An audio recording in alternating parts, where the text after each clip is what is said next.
Hi, Matt with eTrailer.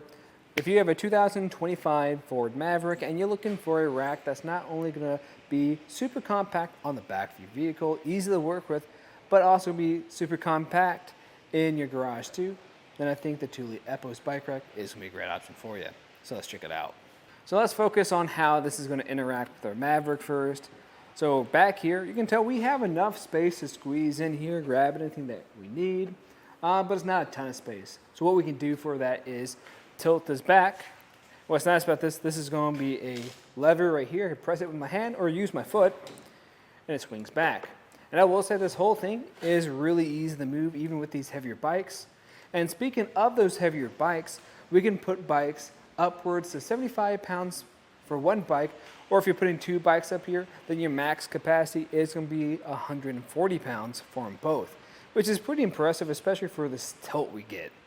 And with all this space now, I have a lot more room to move around, and I could even tilt this back. I won't be able to tilt this back completely because I'm gonna make contact. So what I'm gonna do instead is use this cable here and just adjust that to a higher position.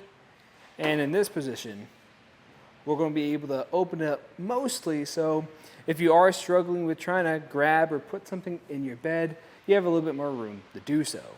If you want to take a closer look at this rack, I'm going to take off my bike. And all I have to do for that is come over here, start with these straps. You're going to have one on each tire. What's neat about them too is they got this ratcheting function to them, so you can make sure these are extra tight. This is actually pretty unique. I don't see this too often. It helps out a ton too. The same thing up here. And I even have spots to put these straps back in so they're not dangling around. And moving up to the top, we're going to have this one that makes contact with your frame. You can also mount it to your tires too, so that's nice. You have the option for either or, just in case you have any bikes that have fenders. With that out of the way, then just move this load that out of my way.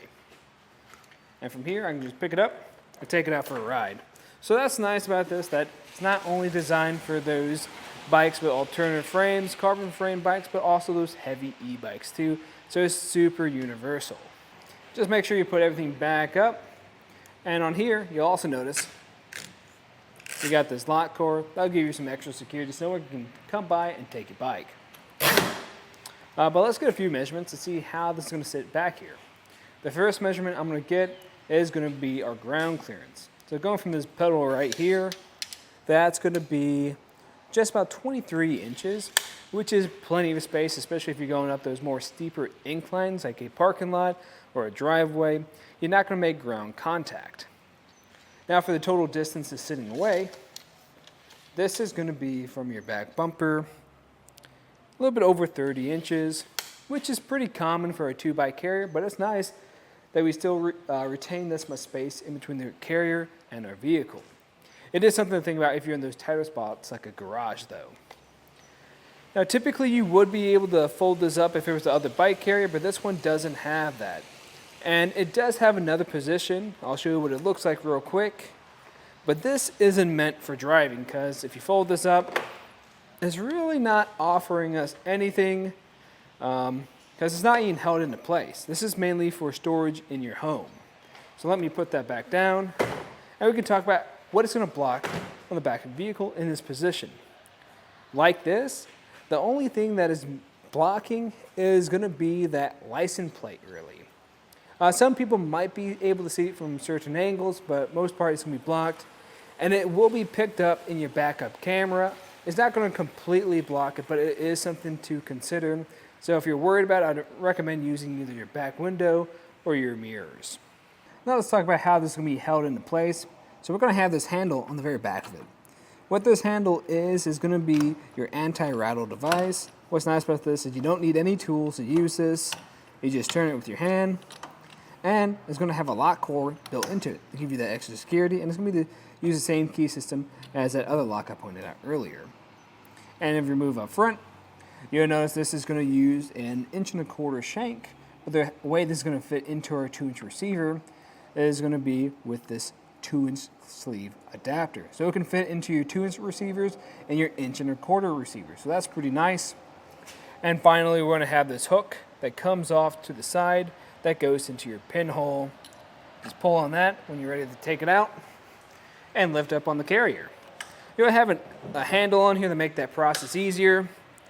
You can bring it down, press a button on the inside of here, and then this folds up. And what's nice about this is once you get it in your garage, you can pull it up by an angle and wheel it around, make it a little bit easier to move to its location. Overall, I'd say the Epos works great with the Maverick. It's going to be one of those bike racks that it's going to give you probably one of the best clearances around. Now, if you're wanting full clearance to open up your tailgate all the way, then I'd actually recommend checking out the Rocky Mounts After Party.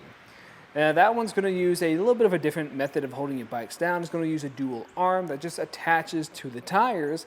But what's nice about it is it sits on an arm that swings completely around the side of your truck, so you can open up that tailgate all the way. But what that lacks is that great storage feature that this has, where this can really bundle up into one small shape, and you can wheel it around to put it in whatever location you want it to be in. And of course, if you guys have any further questions, please let us know here at eTrailer. And if you do decide to go with this bike rack, please let us know how you're using it in either a comment or even leave a picture. Let's see what your journey looks like. But again, I'm Matt. Thanks for watching.